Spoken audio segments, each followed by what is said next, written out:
የጌታን ቃል አብረን እንካፈላለን። መጽሐፍ ቅዱስ የእግዚአብሔር ቃል የያዝን ሰዎች መዝሙር 24 ቁጥር 6ን ብቻ በጌታ በኢየሱስ ክርስቶስ ስም አነበዋለሁ።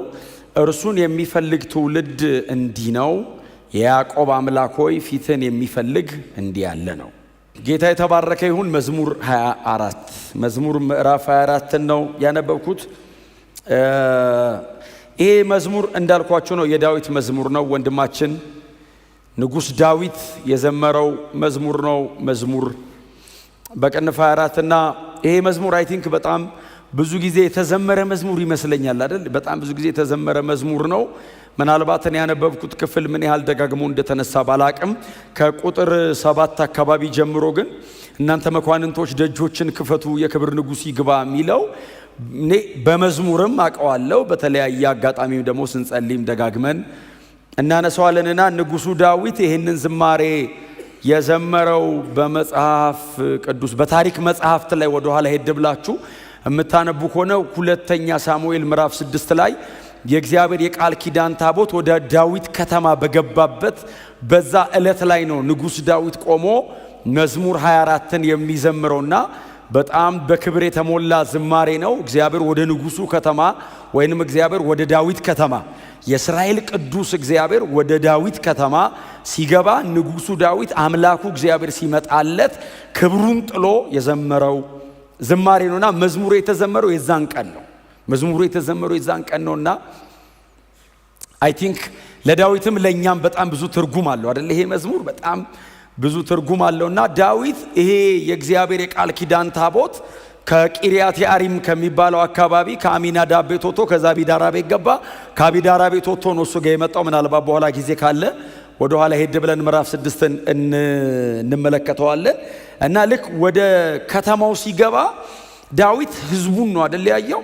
ህዝቡን አየው እና ህዝበ እስራኤል በሙሉ ተሰልፎ የሚመጣውን በኪሩቤል ላይ የሚቀመጠውን የቃል ኪዳኑ ታቦት ላይ ያለውን እግዚአብሔርን እንደዚህ አዩት እና ህዝቡ ሁሉ እግዚአብሔርን ሲያይ ህዝቡ ለመጣው ለእግዚአብሔር የቃል ኪዳን ታቦትና በታቦቱ ላይ ለነበረው እግዚአብሔር ክብር የሚሰጠውን የአክብሮት ምላሽ ዳዊት አይቶ ይህ ትውልድ እግዚአብሔርን የሚፈልግ ነው አለ። ይህች ትውልድ የያዕቆብን አምላክ ፊቱን የምትፈልግ ናት አለ። እግዚአብሔር ይመስገን። እና ምዕራፍ 24 ቁጥር 6 ስፔሲፊክ ነው አይደል? አሁን የያዕቆብ ትውልድ ተብሎ የተጠራው እስራኤል አሁን የቃል ኪዳኑ ህዝብን ዳዊት በመዝሙሮቹ ላይ በጣም ደጋግሞ እስራኤልን ሲጠራ የያዕቆብ ትውልድ የያዕቆብ ህዝብ እግዚአብሔርን ደግሞ የያዕቆብ አምላክ ያቁምህ ይላል እኮ በረከቱ ላይ ሲባረክ እኮ የያዕቆብ አምላክ ያቁምህ በጽዮን ያጽና ካለ በኋላ የያዕቆብም አምላክ ያቁምህ ይላል። እና የያዕቆብ አምላክ ተብሎ ሲጠራ የእስራኤል አምላክ ያዕቆብ ከተባለ የቃል ኪዳኑ ህዝብ የሆነውን እስራኤልን በጣም ስፔሲፊክ በሆነ አይነት መንገድ የሚያመለክት ነውና ይሄ የቃል ኪዳን ታቦት ሲማረክ እንደዋዛ ነበር የተማረከው። ለመመለስ ግን በጣም ዋጋ አስከፍሏቸው ነው የተመለሰው። የምታስታውሱ ከሆነ በኤሊ ዘመን የተማረከ ታቦት ነው በዳዊት ዘመን የመጣው። ኤሊ ካህን በነበረበት ዘመን የእስራኤል ካህንም ነበር። ለእስራኤል እንደ መስፍኗም አይነት ነበር ኤሊ በመሰረቱ። እስራኤላውያን በሙሉ መጥተው ብዙ ነገር የሚካፈሉት የሚቀበሉት ከኤሊ ነውና የምታስታውሱ ከሆነ በጣም ደጋግመንም ስለምናነሳው ኤሊ እና ልጆቹ አይደል? ኤሊና ልጆቹ ማለት አፊንና ፊንሃስ በእግዚአብሔር ቤተ መቅደስ መካከል በኪሩቤል ላይ ለሚቀመጠው ለሕያው አምላክ ለእግዚአብሔር በዛ በመገናኛ ድንኳኑ መካከል እግዚአብሔር እያለ እነሱ ግን አመፅን ያደርጉ ነበር ይላል። ለእግዚአብሔር የሚገባውን ነገር ይወስዳሉ። ደግሞ አንዳንድ በጣም በሕጉ የተከለከሉ በጣም ብዙ በደሎችን ያደርጋሉ። በተገለጠ መንገድ ደግሞ ኃጢአትን ያደርጉ ነበርና የእግዚአብሔር የቃል ኪዳን ታቦት ሲሄድ እየሄድኩ ነው አላለም አይደል? እግዚአብሔር በቃ ሊሄድ ነው። እግዚአብሔር ሄደ አይደለም እኮ የተባለው አይደል? እንደ ዋዛ ለድል አውጥቶት እኮ ነው በዛው ሄደው አይደል? ሊዋጉ ነው። የምታስታውሱ ከሆነ ከፍልስጤማውያን ጋር እየተዋጉ ያለ በጦርነት መካከል ሲሸነፉ የቃል ኪዳኑን ታቦት አይደል ከመገናኛው ድንኳን መካከለኛ ከቅድስተ ቅዱሳኑ ይዞት ሲወጡ የእስራኤል ሕዝብ ባይዘው እኔ በጣም ይገርመኛል። የእስራኤል ሕዝብ የእግዚአብሔር የቃል ኪዳን ታቦት ሲወጣ ምድር እስክታስተጋባ ድረስ ጮኸ ይላል ሕዝቡ። ምክንያቱም አምላኩን እግዚአብሔርን ነው ያየው። ምድር እስክታስተጋባ ድረስ ሲጮህ ፍልስጤማውያን በሩቅ ሆነው አምላካቸው ወጥቷልና አሁን ማን ያድነናል አሉ። አሁን አምላካቸው ወጥቷል። የእስራኤል አምላክ እንደምታውቁት በጣም ዝነኛ ነው። የእስራኤል አምላክ ፈርዖንን እንዴት ድል እንዳረገ በግብጽ ምድር ያደረገው ባህር እንዴት እንደከፈለና በምድረ በዳ ያደረጋቸው ምልክቶች በእስራኤል መካከል ብቻ ሳይሆን በእስራኤል ዙሪያ ባሉ በጠላቶቿ መካከል እንኳን ይታወቃል። የእግዚአብሔር አስፈሪነት ለሕዝቡ ለእስራኤል ብቻ ሳይሆን ጠላት ሁሉ ያውቃል። እግዚአብሔር ከመጣ ማንም እንደማያድናቸው እና አምላካቸው እግዚአብሔር ወጥቷልና ብለው ፈሩ ይላል። እግዚአብሔር ግን የወጣው ለእስራኤል ድል ሊሰጥ ሳይሆን በሌላ ምድር ሄዶ ብቻውን ሊዋጋ ነው እና አልፈለጋቸውም እነሱን እና ሲሄድም ወደ ጦርነት ይዞት ወጡ። ሕዝበ እስራኤል ተሸነፈ። አፊና ፊናሴ የዛን ቀን ሞቱ። ኤሊም ሞተ። አፍተሮል አይደል ልጆቹ እንደሞቱ ሲሰማ ኤሊም ሞተ። ከዛ የአንደኛው ሚስት የፊናስ ሚስት ናት።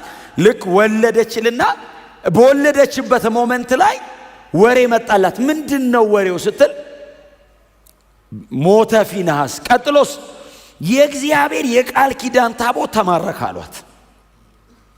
ያንገበገባት የፊናስ መሞት አይደለም።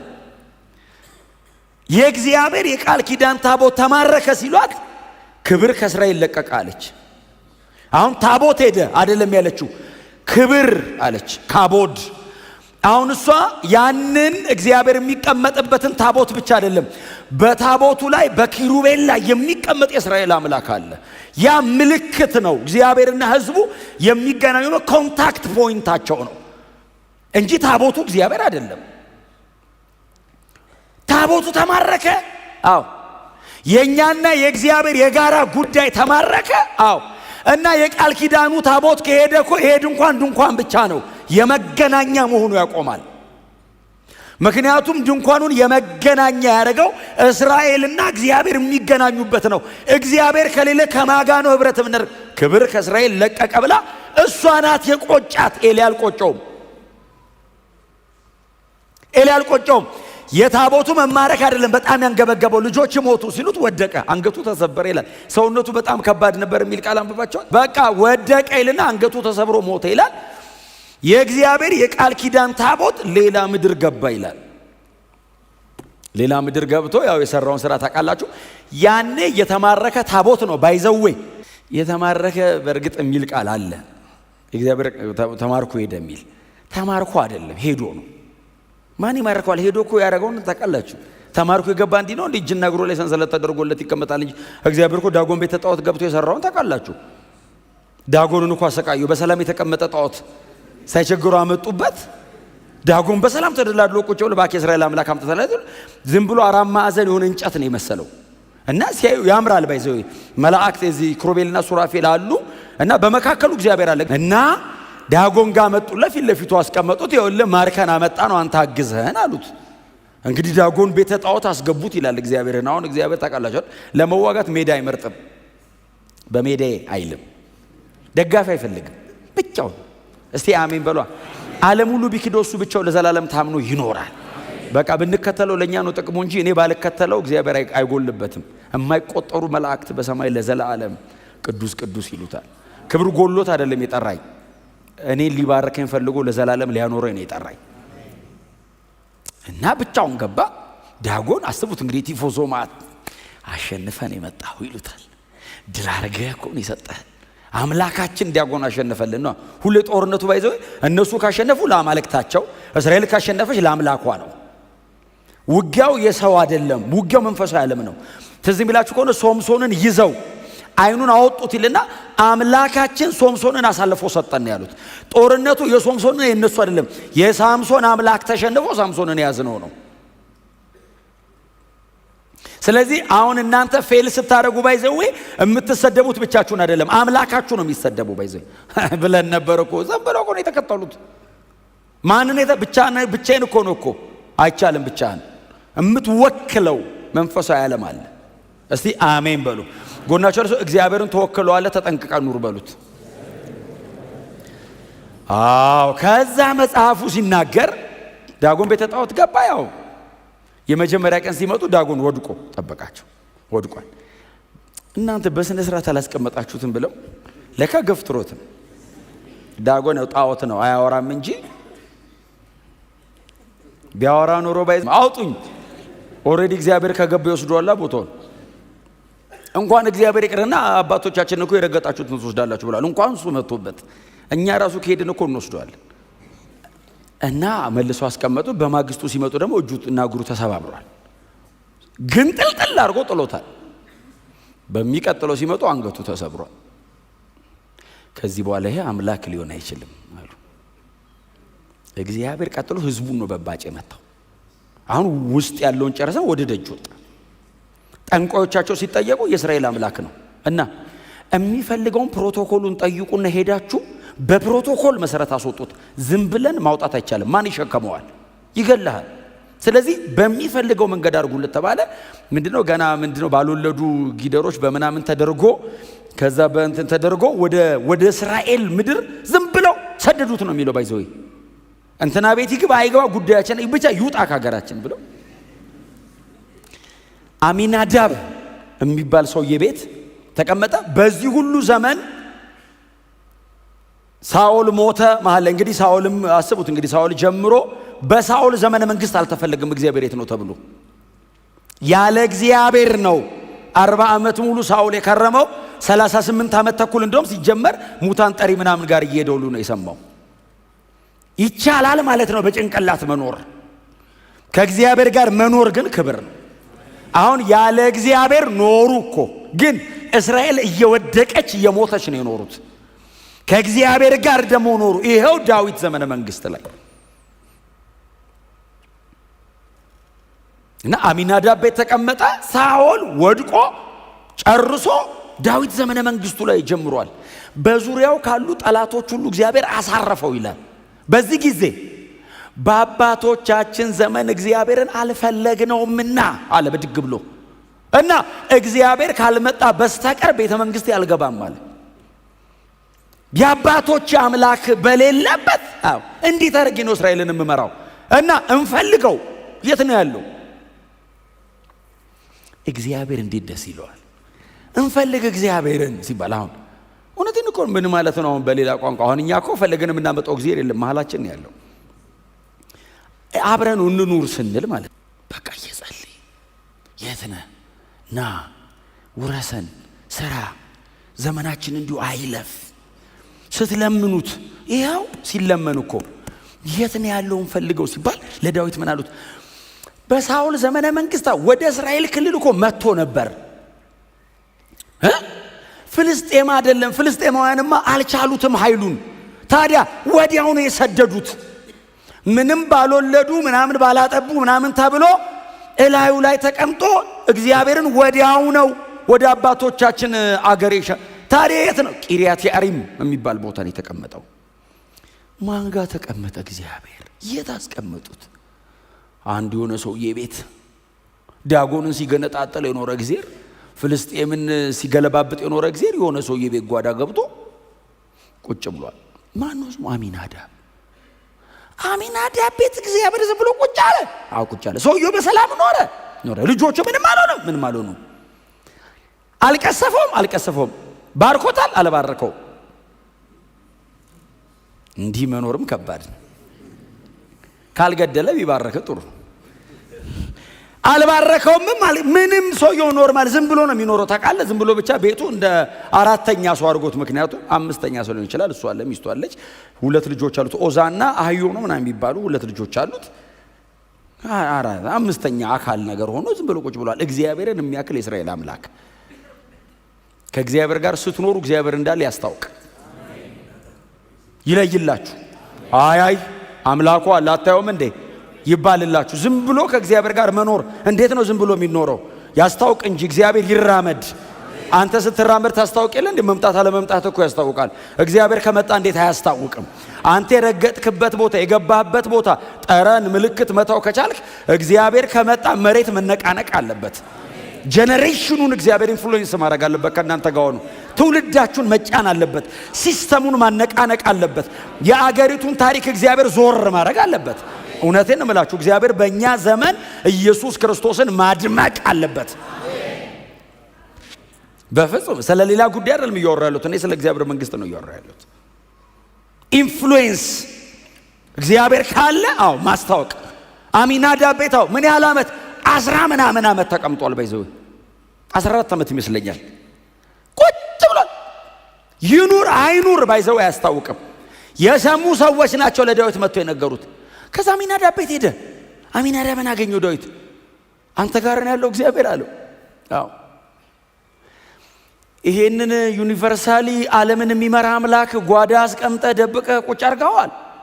እንዲሰራ ምንም አላረከውም። የሚፈራ አምላክ፣ ተራራ ላይ ሲወርድ ተራራ እስከ ወገብ የሚያቃጥል አምላክ፣ ሲና ሊቋቋመው የማይችል አባቶቻችን እግራቸው የሚንቀጠቀጥ ሙሴ ልታየኝ አትችልም ተብሎ የተከለከለ አምላክ አሚናዳብ ቤት ገብቶ ቁጭ ብሎ የሚፈልገው እኮ ነው የሚፈልገው እግዚአብሔር።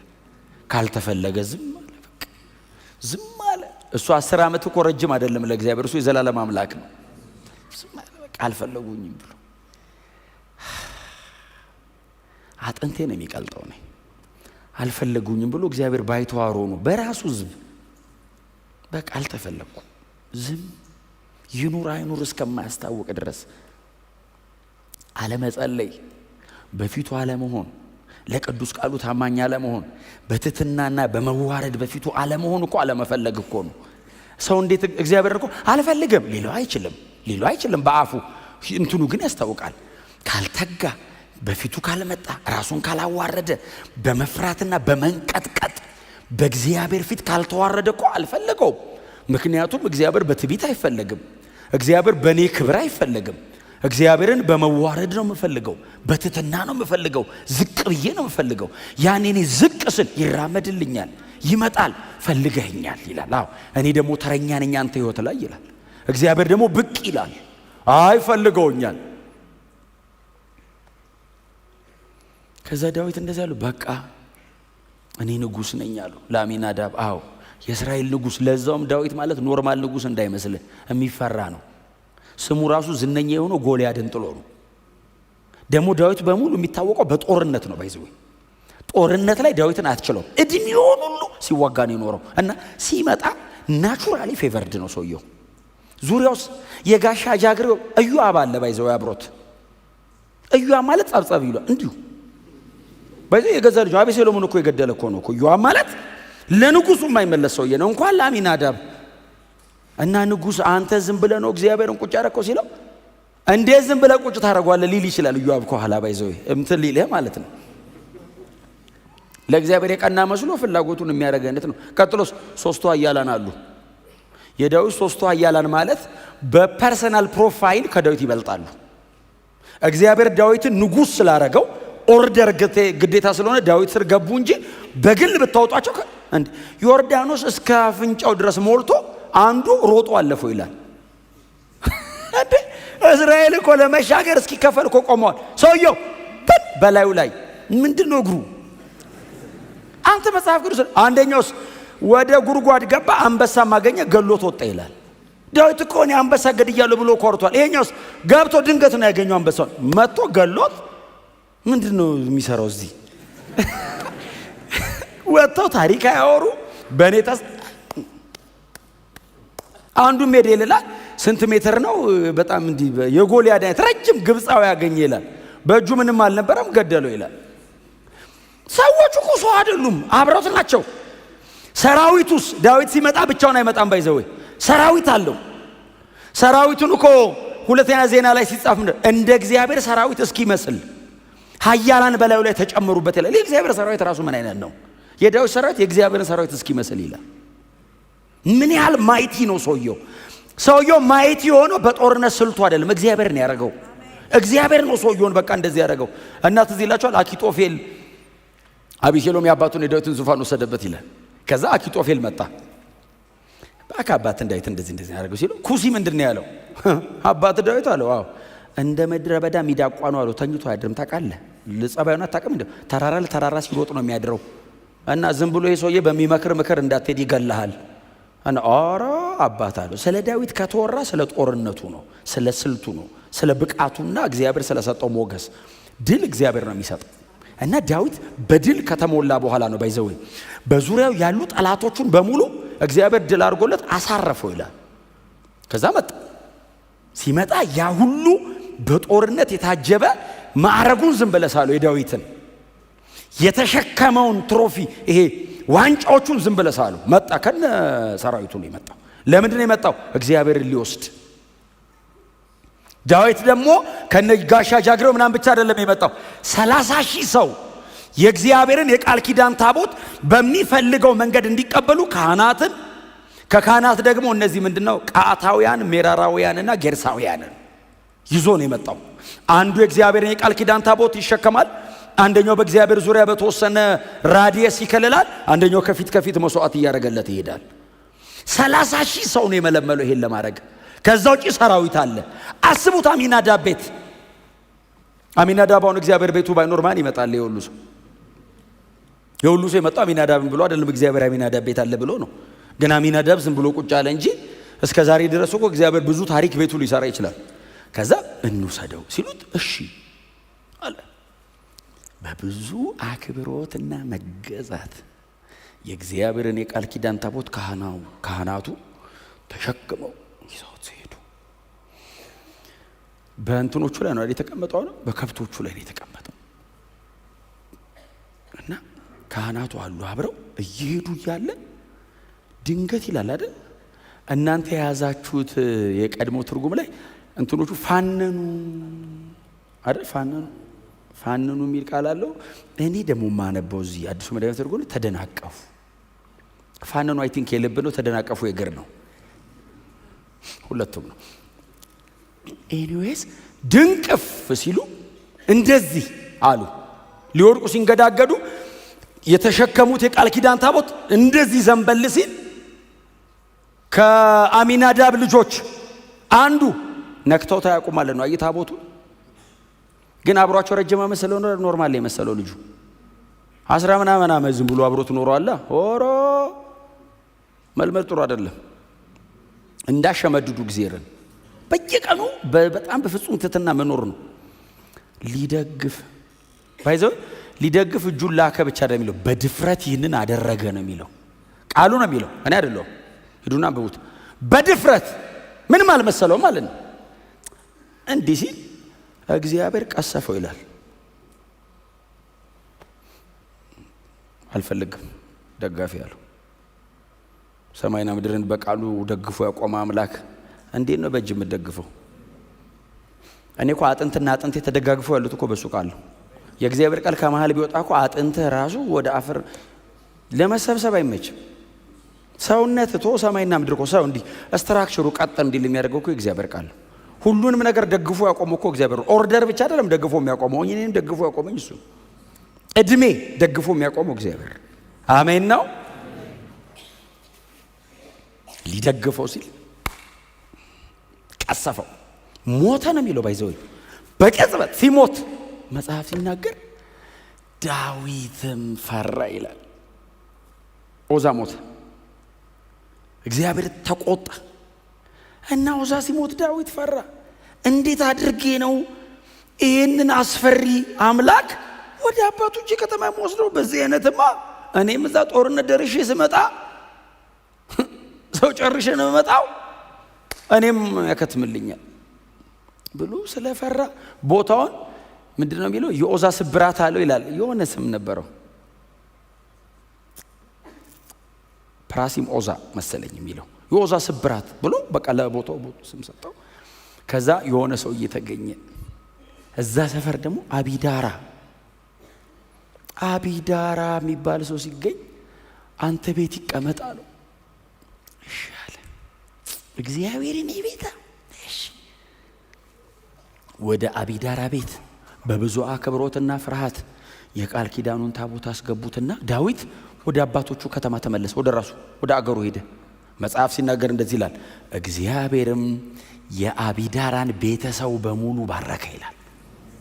ይገርማል። አሚናዳብ ቤት 10 ምናምን ዓመት ተቀምጦ ምንም ያላረገ ጊዜ አቢዳራ ቤት እንደገባ ባይዘ የአቢዳራን ቤት ባረከ አይደል? የአቢዳራን ቤተሰብ እንግድነት የመጣ ሰው ካለ ባይዘ አጎት፣ አክስት፣ ያጎት ልጅ፣ ያጎት፣ ያክስት የልጅ የአቢዳራን ቤተሰብ በሙሉ እግዚአብሔር ባረከ ይልና የአቢዳራንም ቤት በውስጥም በውጭም እግዚአብሔር ባረከ ይላል። እንደሚገባው ክብር ሰጥቶ በትህትና በተሰበረ ልብ ተዋርዶ እግዚአብሔርን ቁጭ አረገው። እግዚአብሔር ወክ አረገ። አየ እግዚአብሔር ቦታውን ሲይዝ የአቢዳራ ቤት መባረክ ጀመረ። ቤተሰቡ በሙሉ መባረክ ጀመረ። ሕይወታቸው ከእግዚአብሔር ክብር ጋር ተገጣጠመ። መጽሐፍ ሲናገር ንጉሱም ሰማ ይላል። እግዚአብሔር አቢዳራና ቤተሰቡን እንደ ቤተ መንግስቱ ድረስ ተሰማ። አረ ባረኩ አቢዳራን። አቢዳራ ተባረከ አይደለም የሚለው፣ እግዚአብሔርም አቢዳራን እንደባረከው ነው የሚለው። አሜን በሏ። አቢዳራ ፋይት አድርጎ ታግሎ ብቻ አይደለም የሚለው፣ እግዚአብሔር ባራኪ ነው። እግዚአብሔር ባረከው። ሰውየው ድሮም ይሰራል። አሁንም እየሰራ ነው። ከድሮና ከአሁኑ መካከል ምንድነው ልዩነቱ? እግዚአብሔር መሃል ገባ። ንጉሥ ሲሰማ አቢዳራ ቤት መጣ። እግዚአብሔር ልውሰደው። ዳዊት ያለ እግዚአብሔር አይችልም። የፈለገ ህይወቱ ቢደክም ሮጦ ሮጦ እግዚአብሔር ስር ነው ገብቶ ቁጭ የሚለው። አይችልም ያለ እግዚአብሔር። እንዲሁ በእውነት በትህትና ጎናቸው ያለ ጌታ አትቻል በሉት። እሺ አለው። ከዛ ካህናት አመጣ። አሁንም ከዛ ምን እንዳደረገ ታውቃላችሁ? ስንሄድ አላው ወደዛ ስንሄድ ያው ዝም ብላችሁ እንዳትሄዱ አለ። ምን እናድርግ? 6 እርምጃ ተራምደን አንድ መስዋዕት። አስባችሁታል? የሚያልቀው መስዋዕት ብዛት። እግዚአብሔር ይገባዋል። አገሪቱ ላይ ያለው መስዋዕት ለምን አያልቅም አለ። እስከ እኔ ከተማ ድረስ እየተደረገ እየተሰዋ ደረሱ። ልክ የዳዊት ከተማ እግዚአብሔር ደርሶ የቃል ኪዳኑ ታቦት ኬላውን ሲያልፍ የእግዚአብሔር እግር ከተማው ላይ ሲረግጥ ይላል ንጉሥ ዳዊት በእግዚአብሔር ፊት ይጨፍር ጀመር ይላል። ከተማው ገባለታ። በቃ ተቀበለኝ አለ። በእግዚአብሔር ፊት ጨፈረ ይላል። ሲጨፍር ህዝቡ አብሮት ለእግዚአብሔር ክብር ሲሰጥ ይህች ትውልድ እግዚአብሔርን የምትፈልግ ናት አለና የእግዚአብሔርን የምትፈልግ ናት ብቻ አይደለም፣ የያዕቆብን አምላክ ፊት የምትፈልግ ናት። የያዕቆብን አምላክ እጅ ለምን አልተባለም? ፊቱን ፈላጊ ናት። እግዚአብሔርን ራሱን ነው የምትፈልገው እቺ ትውልድ። ይሄንን ትውልድ እግዚአብሔር ለራሱ ክሌም ማድረግ አለበት። እኔና እናንተ ያለንበትን ትውልድ አጋንንት እየመጣ ክሌም ማድረግ የለበትም። ሲስተሙ ክሌም ማድረግ የለበትም። ቤተ ክርስቲያን ክሌም ማድረግ አለባት። ይህች ትውልድ እግዚአብሔርን የምትፈልግ ናት። እውነቴን የምነግራችሁ ዳዊት እግዚአብሔር በዳዊት በኩል ወሰደ አይደል ህዝቡን። እኔን የሚፈልግ ነው አለ እግዚአብሔር። ዳዊት ቆመና እግዚአብሔርን ይፈልጋሉ። ይሄው ያቀረቡለት መስዋዕት፣ ትህትናቸው፣ መዋረዳቸው። እኔ ንጉሥ ሆኜ አኖይንት ስደረግ እንደዚህ ክብር አልሰጡኝም። እኔ በእስራኤል መካከል ያንን ሁሉ ድል ይዤላቸው ስመጣ እንደዚህ ያመሰገነኝ የለም። እግዚአብሔር ሲመጣ ተንከባለሉ መሬት ላይ።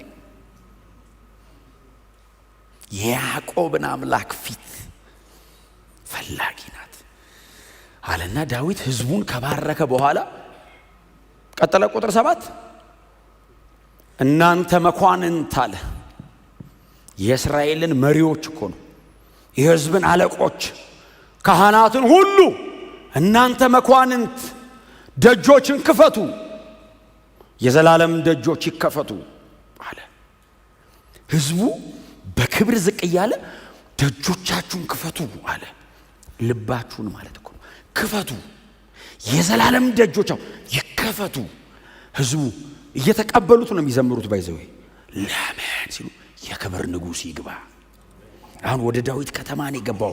ወደ ልባችሁም ይግባ፣ ወደ ቤታችሁ ይግባ፣ ወደ ህይወታችሁ ይግባ። ቤታችሁ ላይ የክብር ንጉሥ ይግባ። የክብር ንጉሥ ማን ነው? የጭፍሮች አምላክ እግዚአብሔር የክብር ንጉሥ ነው። ኢየሱስ ክርስቶስ ጌታ ነው። ይሄንን ሲዘምር ይላል አይደል? ንጉሱ በፍታ ለብሶ ነበር የሚዘምረው ይላል። የሚዘለው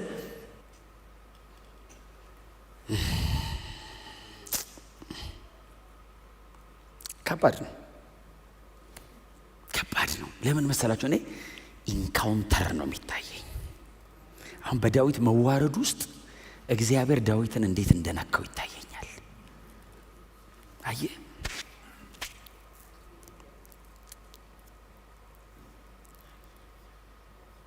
እዛ ሁለተኛ ሳሙኤል ምዕራፍ 7 እዚህ ይላችኋል። እግዚአብሔር ልክ ከገባ በኋላ ነብዩ ናታን ወደ ዳዊት መጣ። ዳዊት እግዚአብሔር ገብቶለታል። ቤተ መንግስቱና መገናኛ ድንኳኑ ባይዘው ፊት ለፊት ነው። እንደዚህና እንደዚህ ነው። ስለዚህ ዳዊት ሁሌ ማለዳ ሲወጣ ምግብ አይበላም። ከእንቅልፉ ብድግ ሲል ሄዶ የመገናኛ ድንኳን ስለሆነ ትንሽ ክፍተት አላት እና በድንኳኑ ውስጥ እንደዚህ ብሎ ወደ ውስጥ ያያል። መግባት አይችልማ፣ ይቀስፈዋል። ግን እንደዚህ ያይና ከዛ ተመልሶ መጥቶ ነው የሚቀጥለው ውሎውን። ለዛ እኮ ነው መዝሙር 61 ላይ ነው አምላኬ ያለው። ክብርህን አይ ዘንድ ነፍሴ ናፈቀች ያለው እኮ ምድረ በዳ ልጁ አባሮት ምድረ በዳ ሄዶ ምን ሚሳረክ ሲሉ ዙፋኔን አይደለም ሚሳረኩታው። ጧት እየሄድኩኝ በድንኳኑ መካከል እግዚአብሔርን አየው ነበር። እሱን ሚሳረኩታል። ዙፋን አይደለም ሚሳረኩት። አየ ስሜን፣ ክብሬን፣ ሀብቴን አይደለም ሚሳረኩታው እግዚአብሔርን። ለምን? እግዚአብሔር የልጅነቱ አምላክ ነው። ከበግረኝነት ነው ያመጣው። አይ ዳዊት ሕፃን ሆኖ እግዚአብሔር አምላኩ ነው። አሁን ንጉሥ ሲሆን እግዚአብሔር ስቲል አምላኩ ነው። ዳዊትን ከዛ ጉድጓድ ውስጥ አውጥቶ ቤተ መንግስት አስቀምጦ በምድር ላይ ካሉ ነገስታት መካከል እንደ ዳዊት አይነት ንጉሥ በሂዩማን ሬስ ውስጥ የለም። ታውቃላችሁ? በሂዩማን ሬስ እነ ጁሊየስ ቄሳር እንኳን እሱን አያክሉም በክብር ብዛት። እነዚህ ታላቁ እስክንድር አያክሉትም ዳዊትን። በታሪክ እንደ ዳዊት አይነት ታላቅ ንጉሥ የለም። ከዛ ጉድጓድ ጎትቶ አውጥቶ እድሜ ጨምሮ ከአውሬ አድኖ ከጠላቶቹ ታድጎ ንጉሥ አርጎ አስቀምጦ በሕዝቡ መካከል ያከበረው አምላኩ እግዚአብሔር ነው። ዳዊት ምን ሚሳረክ እግዚአብሔርን። ምድረ በዳ ሄደ። ምንድነው የሚናፍቅ? በመገናኛ ድንኳን ውስጥ ብቅ እያልኩ ማየው እና እዚህ ሁለተኛ ሳሙኤል ምዕራፍ 7 ላይ ነብዩ ናታን መጣ ወደ ዳዊት እና ዳዊት ተንበረከከ። ንጉሥ ኮኖሱ ይሄኛውስ የእግዚአብሔር አገልጋይ ነብይ ነው። ዳዊት ተንበረከከ። እግዚአብሔርም በናታን በኩል ለዳዊት ተናገረው፣ ከበግረኝነት ያመጣሁ እኔ ነኝ አለው። ዳዊትም መሬት ላይ ለጥ ብሎ እኔ ማን ነኝ? ቤቴስ ምንድን ነው አለው። ማን ሆኜ ነው? አየ ተዋግቼ መጣሁ አይደለም ያለው። ማን ነኝ ብለህ እኔ መረጥከኝ አለና ዝቅ ሲል እግዚአብሔር ለዳዊት እንደዚህ ያለው፣ አንተም ብቻ አይደለም የልጅ ልጆች በዙፋን ላይ ይቀጥላሉ። ካንተ ልጆች መካከል ቢያጠፋ አልቆርጠውም፣ በበትር እየመታው መልስልሃለሁ ሲለው የኔ ሳያንስህ አለው ልጆችን በዙፋን ልታስቀጥልልኝ እኔ ማን ነኝ? በእግዚአብሔር ፊት ዳዊት ዝቅ አለ። አየ በነብዩ ናታን በኩል የሚናገረው እግዚአብሔር ቤተ መንግስት ነው የሚናገረው። አምላክ ግን ቤተ መንግስቱ ፊት ለፊት ተቀምጦለታል። እኔ ማን ነኝ አለው። ሳትገለኝ፣ ሳትቀስፈኝ፣ ሳልሞት ኃጢአተኛና አመፀኛ የስንት ሰው ደም እጁ ላይ አለ። ዳዊት ቤተ መቅደስ ልስራለት ሲለው እኮ እጅ ላይ ደም አለ አለው። አትስራልኝ አለው እና የሰላም ሰው ልጅህን አረገውና ልጅ ይስራልኝ አለው። ይሄ ሁሉ ደም እጄ ላይ ያለ መርጠህ ሸፍነህ ጋርደህ ከልለህ አኖርከኝ። ይሄ አልበቃ ብሎ አለው እኔ በዙፋን ላይ ያለው እሞታለሁ ብዬ ስፈራ ልጆችህም ይቀጥላሉ አልከኝ። እድሜህ የሚያልቀው ዙፋን ላይ ነው አልከኝ። ለሚቀጥለው ዘመኔ ሁሉ እርግጠኛ አረከኝ። ማን ነኝ እኔ? ኃጢአተኛ እኮ ነው ዳዊት። በጣም በደለኛ እኮ ነው። የሚሰራው አመጽ እኮ አመጽ አይደለም፣ ግን ልቡስ ይሞታል። እግዚአብሔር እግር ስር ከገደልከኝ ትዝ ይላችኋል። እግዚአብሔር መጥቶ በምን ልቅጣህ አለው። በጠላቶቼ እጅ አትስጠኝ አለው። በሌላም በወዳጆቼ ማሳለፍ አትስጠኝ። አንተ እጅ ላይ የፈለግከውን አርገኛለሁ።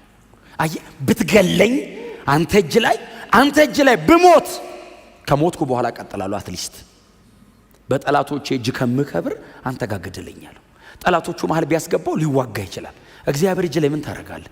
የፈለግከውን አርገኛ አንተ እጅ ላይ ለወዳጅም ለጠላቴም እንዳሰጠኛል። ማንም አይንካኝ። እኔ አለው የ16 ዓመት ሕፃን ሆኜ ምድረ በዳ ላይ በገና ስደረድር ከአንበሳ አፍ የምታድነኝ አንተ ነህ አለው።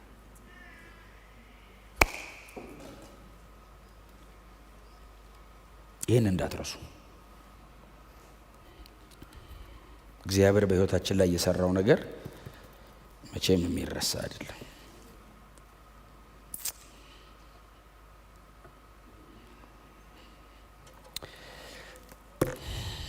እና የዘመረው የቃል ኪዳኑ ታቦት ሲገባ ነው እና ንጉሥ በፍታ ለብሶ ትዝ አላለው ምን ይልበስ ምን አይልበስ ማን ይየው ለማንም ብሎ አይደለም እያደረገ ያለው እግዚአብሔርን ነው እያየው ያለው። አሁን አምላኬ ደስ ይበለው ነው። አሁን እንትና ደስ ብሎታል እንትና ደስ አላለው ትሞታለህ ተበጫጭቀ። እግዚአብሔርን ሴንተር አድርጉት። እግዚአብሔር ፈገግ ብሏል ወይ ቼክ መደረግ ያለበት። አፍተር ኦል ማንም ሰው ከወደደ እግዚአብሔርን ብሎ ነው የሚወድ። እግዚአብሔር ደስ ብሎታል ደስ አላለው። አይ አሁን ለሜልኮል ወይ ለሆኑ ሰው ወይ ለህዝቡ ቢጨነቅ እግዚአብሔርን ሊያስደስተው አይችልም። ስለዚህ ዳዊት አይኑን የቃል ኪዳን ታቦቱ ላይ አደረገ። ከዛስ ክብሩን ጥሎ ከካህናቱና ከጦር አለቆቹ ጋር በእግዚአብሔር ዙፋን ፊት እየተዋረደ ሲያመሰግን ሜልኮል ትገርመኛለች። በመስኮት ላይ የሚል ቃል አንብባቸዋል። ምን ሰራለች መስኮት ላይ? ህዝበ ሙሉ ወርዶ እንደዚህ በመስኮት ላይ ቆማ አባቷ ሳኦል እንደሰጠው ነው እሷ የምታስበው። ልጄ ዳዊት እወድሃለሁ ይል ነበር ሳኦል፣ ትዝ ይላችኋል። ከዛ ልጁ ሲመጣ በጦር ሳተው ይላል። አይ በጦር ሲሰተው አላየችም፣ እወድሃለሁ ሲል ሊሰማቸው። መስዋዕቱን ሲጨርዝም አለችው ህዝቡን ባረከ ይልና የሁለት መስዋዕት ነው ያቀረበው። አንድ የሚቃጠል መስዋዕትና አንድ ደግሞ የህብረት መስዋዕት አቀረበና ዳዊት ወደ ቤቱ ሲገባ ቀስ ብላ ነው የነገረችው።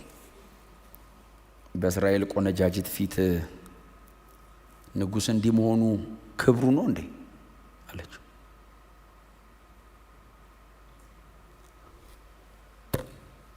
ዳዊት ምንድነው ትዝ የሚለው? የዛሬው ንግስና አይደለም ትዝ የሚለው፣ ምድረ በዳው ነው ትዝ የሚለው። ከዛ ነገራት ከበግረኝነት አላት። ያኔ እረኛውኝ አታውቂኝም አላት።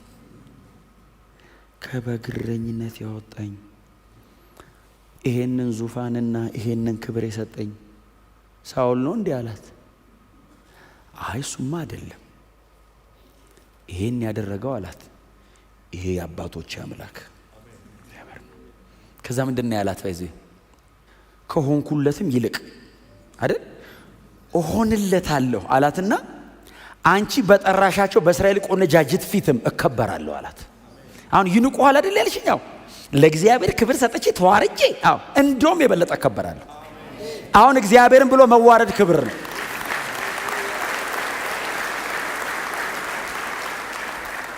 እግዚአብሔርን ብሎ መናቅ ክብር ነው። እግዚአብሔርን ብሎ መሰደብ ክብር ነው። ዘንድሮ እኮ ዘመኑ የወንጌል ስለሆነ ነው ኢየሱስ ብላችሁ የምትሳሙት።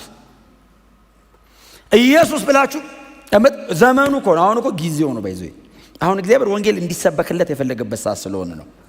በቃ ምንም ብትሰብኩ አሁን እኮ ኢየሱስ ስትሉ እኮ ነው አይደል? አሁን ጥልቅልቅ የሚያደርገው አገሩ ሌላ ነገር ብታወራው ማን ይሰማቸዋል? ኢየሱስ ስትሉ ለምንድን ነው አሁን ድሮ ማስገደያ ዘንድሮ ማሸለሚያ ከሆኑ እኮ አይደለም። መልእክቱ እኮ እንደዚህ ነው። ዘንድሮም እኮ ማስገደያ ነው። ለምንድን ነው የማይገሉን? እንቅ እያደረጉ ስለማይችሉ ብቻ አይደለም። እግዚአብሔር ወንጌል ለሁሉ ተነግሮለት ቶሎ ልጁን ለመላክ ስለፈለገ አሁን አይ እፍን ካደረጉ እንዴት ብለህ ታወራለህ? ቶሎስ ኢየሱስ እንዴት ይመጣል?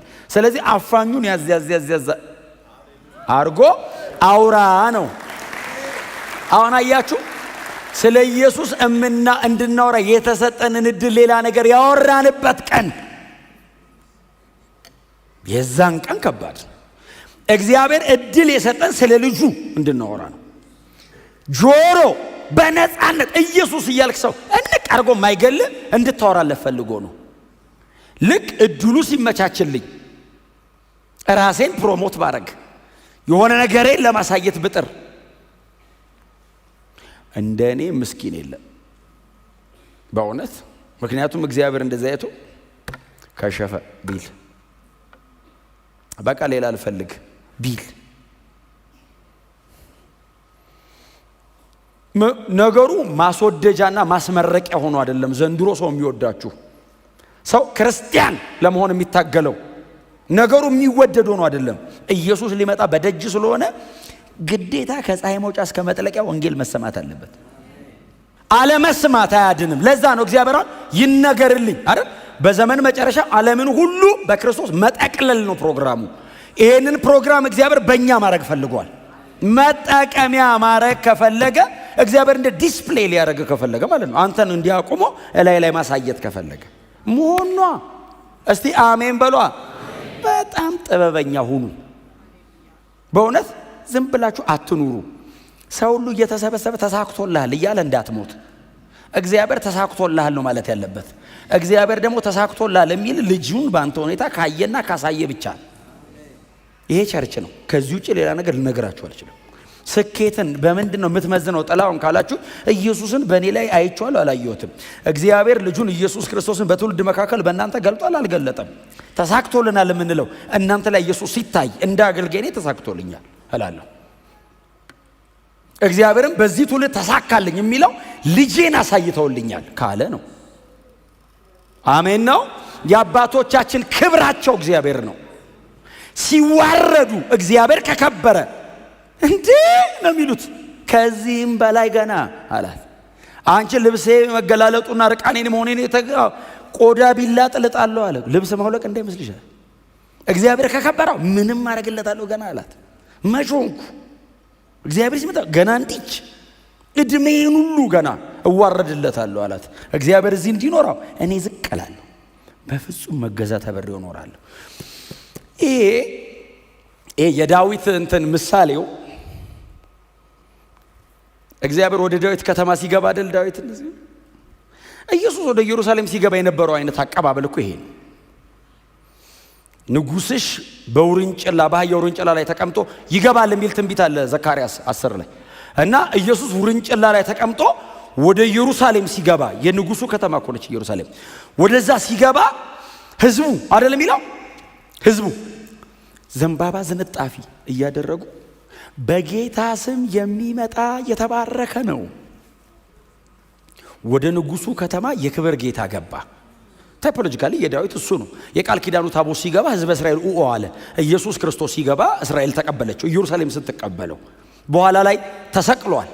ይሄንን ብቻ አመልካች ቃል አይደለም።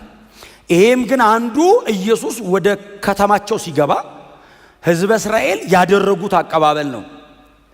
ያው ሜልኮል ሁሌ መኖሩ አይቀርም። አዲስ ኪዳን ላይ ሜልኮል ሆና የመጣችው ፈሪሳውያን ናቸው።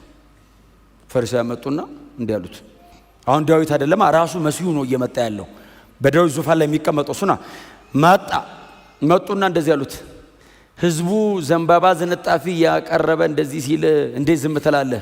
ከልክላቸው ሲሉት ኢየሱስ ምንድነው ያለው? እነሱን ዝም ብናሰኛቸው ድንጋዮች ይዘላሉ። ኦልሬዲ ንጉስ ነው የመጣው።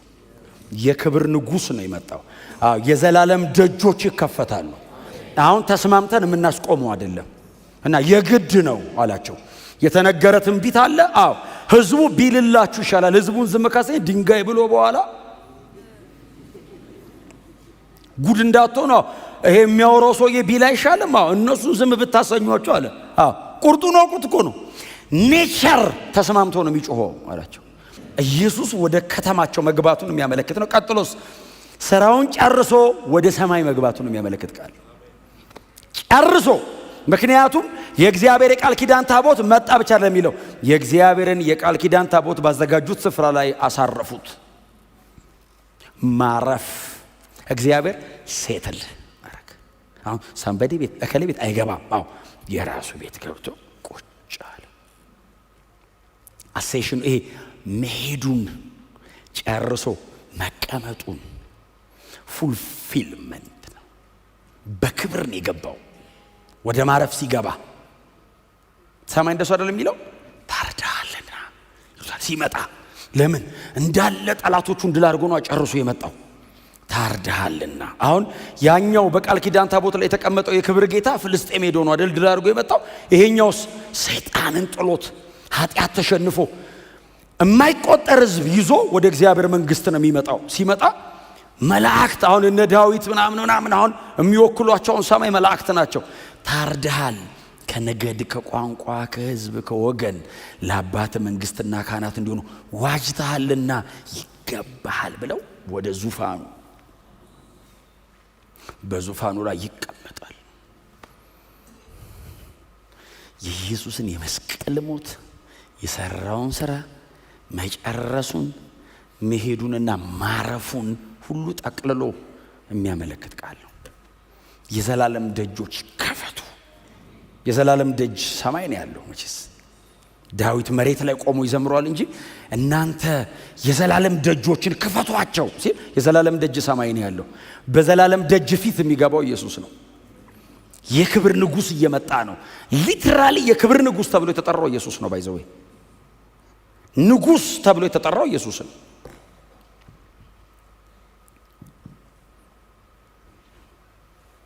በእውነት ንጉሳቸው በራሳቸው ላይ ነው የሚል ቃል አለ ትንቢተ ሚክያስ ላይ አንብባችሁታ። ንጉሳቸው በራሳቸው ላይ ንጉሳቸው ከፊታቸው ቀድሞ ይወጣል ይላል። ኢየሱስ ንጉሳችን ነው እና ክብር የተሰጠው ፍልስጤም መንደር ገብቶ ዳጎንን ድል አድርጎ ስለመጣ ነው። አሁን አዲስ ኪዳን ላይ አማልክትና መናፍስት በሙሉ ተሸንፈዋል። ያልወደቀ የቀረ ሰይጣን የለም። ኢየሱስ ሁሉንም ዲስአርም አድርጓቸዋል። ማረጋቸውን ቆርጦታል፣ መውጊያቸውን ሰብሮታል። ተሸንፈው ወድቀዋል። የእግዚአብሔርን ዘላለማዊ የማዳን ዕቅድ የሚያበስሩት መላእክት ሁሉ ኢየሱስ ሲመጣ በደረታቸው ለጥ ብለው ታርዳሃልና ቀና ብለው አያዩትም። የክብር ንጉስ ሃሌሉያ! የክብር ንጉስ ነው። ቀና አይሉም፣ ታርዳሃል ይሉታል። ኢየሱስ ሲመጣ ታርዳሃል ከነገድ ከቋንቋ ከሕዝብ ይሉና እኛን ነው የሚያዩን። ኢትዮጵያዊው ምናምኑ ከሩቅ ምስራቅ ምን የማይቆጠር አስበዋል። ተሰብስበን ነው የምንገባው። ሰማይ በእኛ ቋንቋ አናወራም። ሰማይ የምንግባባበት የራሳችን እዛ አለ የመላእክት ልሳን አንደርስታንድ እናደርጋለን። ቋንቋም ላይኖር ይችላል ነገሩ የታወቅነውን ያህል እናውቃለን ስለሚል ምንም እናውቃለን። ብርሃን በርቶልን እኛን ያዩናል። እኔ ተናግሬ ማልጠገበው እሱ ነው። የዛን ቀን እነዛ ሁሉ መላእክት አያችሁ። አሁን እኛ በጣም በ30 ደቂቃ ስብከት የተነገረንን ኢየሱስን በመላእክቱ መካከል በእግዚአብሔር ክብር ከብሮ ስናየው ምን ያህል ክብሩ እንደሆነ የሚገባን የዛን ቀን ነው። በስብከት ብቻ አይገባንም። የዛን ቀን በአካል ነው የምንገናኘው። ምን አይነት ክብር ያለው እንደሆነ ከእግዚአብሔር አብና ከእግዚአብሔር መንፈስ ቅዱስ እኩል እግዚአብሔር ወልድ በጋድ ሄድ በዲቫይን ትሪኒቲ ላይ ሰከንድ ፐርሰን። አይ እሱ ነው ያዳነን። እሱ ነው ስራን ጨርሳል የተባለው። የዘላለም ደጆች ተነቃነቁ ተባለ። ለዘላለም ተዘግተው የቆዩ ደጆች ይገነጠላሉ። ኢየሱስ ሲመጣ አውጡ፣ ቀና በሉ። ሁሌ አይደለም የምንለው ሰማይ አዲስ መዝሙር ዘመሩ አይደለም የሚለው አዲስ ዝማሬ ዘመሩ የሚል ቃል አለ። ለሺህ ዓመታት የተዘመረ መዝሙር አለ። ቅዱስ ቅዱስ ቅዱስ አልቆመም እኮ እሱ መዝሙር ጨመሩ። ታውቃለህ አዝማችና ቁጥር ታርዳሃልና። አሁን አያችሁ ቅዱስ ቅዱስ ቅዱስ እግዚአብሔር ወልድ ነው። እግዚአብሔር አብ እግዚአብሔር ነው። አሁንስ ታርዶ መጣ እግዚአብሔር ወልድ እና ጨመሩ። ታርዳሃልና እጥፍ ክብር ምስጋና ጥበብ ባለጠግነትም ልትቀበል ይገባሃል ብለው በዙፋኑ ላይ ለተቀመጠውና ለበጉ ነው የሚለው። በዙፋኑ ላይ የተቀመጠው አብ ነው እና በጉ ምን ማለት ነው? ዙፋን እኩል ነው። በቃ ተቀመጠ እግዚአብሔር ወልድ። ለአብና ለወልድ ክብር ይሁን ሲሉ እኛም ባይዘው መጽሐፉ እንደሱ ነው የሚለው። ራእይ ምዕራፍ 5 ነው። የማይቆጠር ሕዝብ እልፍ ጊዜ እልፍ ሺህ ጊዜ ሺህ መላእክት መሬት ላይ ላጥ ብለው የማይቆጠር ህዝብ ሊብራራ የማይችል ከተማ በእግዚአብሔር ክብር ፊት በእግዚአብሔር ክብር ተከበን መሃል ላይ ሆነን እኛ ከበውን ሃሌሉያ ይገባ። አሁን አያችሁ ይሄ እሱ ነው። አሁን ስራውን ሰርቶ ጨርሶ የዳዊት ከተማ ሲገባ የነበረው ክብር ኢየሱስ የድነትን ስራ ጨርሶ ወደ እግዚአብሔር ክብር ውስጥ ሲገባ ስራን ጨርሰ አርፈሃል፣ በዙፋኑ ቀኝ ተቀምጠሃል። ያ ቀን ሩቅ አይደለም። ለዛ ቀን ሁላችንንም ያብቃል። በእውነት እንደ ዳዊት ክብራችን ያኔማ ምን አለና ነው ሌላስ ነገር የምናረገው? በእውነት ያኔማ የምንሆነው ራሱ በቃል ሊብራራ አይችልም። አሁን የእግዚአብሔር ልጆች ነን፣ ወደፊት ምን እንደምንሆን አይታወቅም ብለዋል አባቶቻችን። ራሱ እዛ ስንሄድ እንዴት ነው የምንሆነው? ምን ይታወቅና እርሱ ሲገለጥ እናየዋለን፣ ራሱን እስክንመስል ይቀይረናል አሉ። እሱን እንመስለዋለን አሉ። ሊብራራ ወደማይችል ብርሃን በጣም በቅርብ እንገባለን። ክብራችን ይሄ ነው። ሌላ ክብር የለንም። ሌላ ክብር በእውነት የምታስቡ ሰዎች ካላችሁ ለእናንተ ዛሬ ይሄ ነው መልእክታችሁ። ሌላ ክብር የለንም። ክብራችን ኢየሱስ ነው። እሱን ክብራችንን በሙላት ደግሞ እናገኘዋለን። ሰማይ እንቀላቀለዋለን።